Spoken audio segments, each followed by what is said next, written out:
মানুষের অগ্রপদের আরও দুটি অস্থি রেডিয়াস এবং আলনা দেখব। সাথে আছে আমি doctor Johnny, MBBS, Khulna medical college. তো প্রথমে রেডিয়াসের অগ্রভাগ অর্থাৎ উপরের প্রান্তে আমরা দেখব এখানে একটা আছে মস্তক এবং তার নিচে একটা পাওয়া যায় গ্রীবা, নিচু যে জায়গাটা। দেন এখানে একটা পাওয়া যাচ্ছে টিউবারোসিটি। দেন এটা হচ্ছে মূলদেহের নিচের দিকে এইখানে পাওয়া যায় একটা স্টাইলয়েড প্রসেস। দেন এইখানে আমার হচ্ছে যে কার্পাল অস্থি থাকে, কার্পাল অস্থি সংযুক্ত হওয়ার তল থাকে। আচ্ছা, আলনাতে কী কী দেখা যায়? উপরের প্রান্তে দেখা যায় একটা অলিক্রেনন প্রসেস। দেন এইটা নিচু যে জায়গাটা, এটার নাম হচ্ছে ট্রক্লিয়ার নচ। দেন এই অংশটুকু যেটা বলা হচ্ছে করোনয়েড প্রসেস। আচ্ছা, প্রসেস বলা হয় তাকে যে বোনসে যেটা বর্ধিত অংশ থাকে, এক্সটেনশন বা একটু উঁচু জায়গা থাকে, মানে বর্ধিত জায়গা, এটাকে বলা হয় প্রসেস। তো দেন নিচের দিকে এটা হচ্ছে মূল দেহ।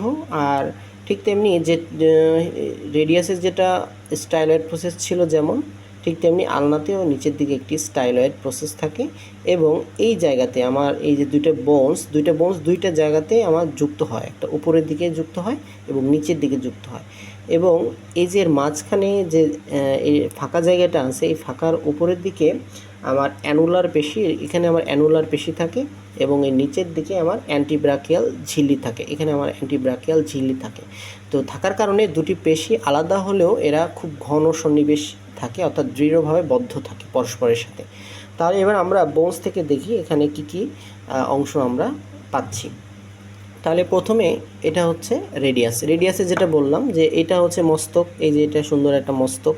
হ্যাঁ, এই মস্তকটা আমরা এর আগে যে ক্লাসে যখন আমরা হিউমেরাস দেখছিলাম, যে হিউমেরাসের দুটি নিচের দিকে দুটি অংশ থাকে, একটা নাম ক্যাপিচুলাম, একটা নাম ট্রক্লিয়া। তো ক্যাপিচুলামের সাথে আমার এই রেডিয়াসের মস্তকটা যুক্ত হয়। এরপরে এই নিচে অংশটুকু, এই যে এইটাকে বলা হচ্ছে আমার গ্রীবা, এটা হচ্ছে গ্রীবা।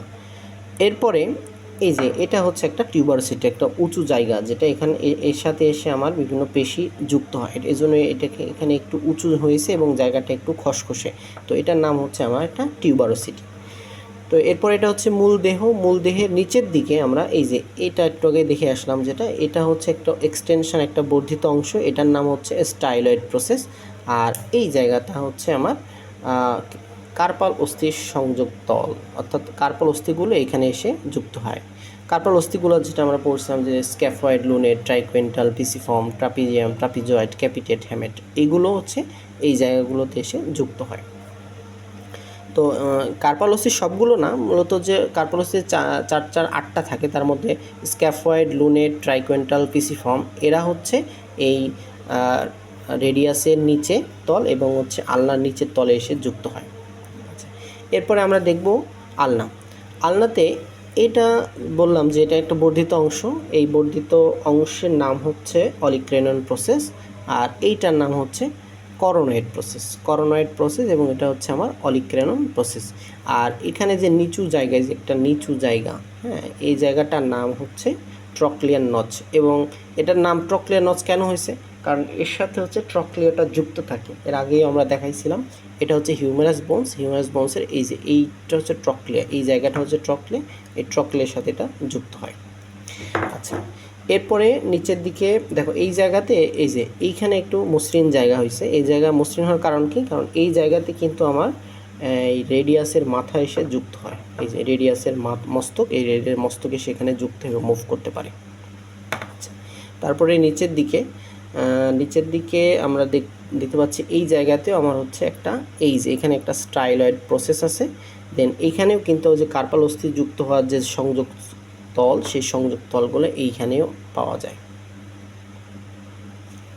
আচ্ছা, আর এটা যখন পরস্পরের সাথে যুক্ত হওয়ার পর আমরা বললাম উপরে, একটু আগেই বললাম যেটা, সেটা হচ্ছে উপরের দিকে হচ্ছে আমার অ্যানুলার পেশি থাকে, অ্যানুলার পেশি দ্বারা যুক্ত হয় এই জায়গাগুলো। আর নিচের দিকে আমার হচ্ছে অ্যান্টিব্রাকিয়াল পেশি দ্বারা যুক্ত হয়, এখানে অ্যান্টিব্রাকিয়াল ঝিল্লি দ্বারা যুক্ত হওয়ার পরে এরা হচ্ছে একদম দৃঢ়বদ্ধভাবে থাকে। তাহলে এ পর্যন্তই আজকে, পরবর্তীতে দেখা হবে অপর একটি ক্লাসে। সে পর্যন্ত সবাই ভালো থাকো। আসসালামু আলাইকুম।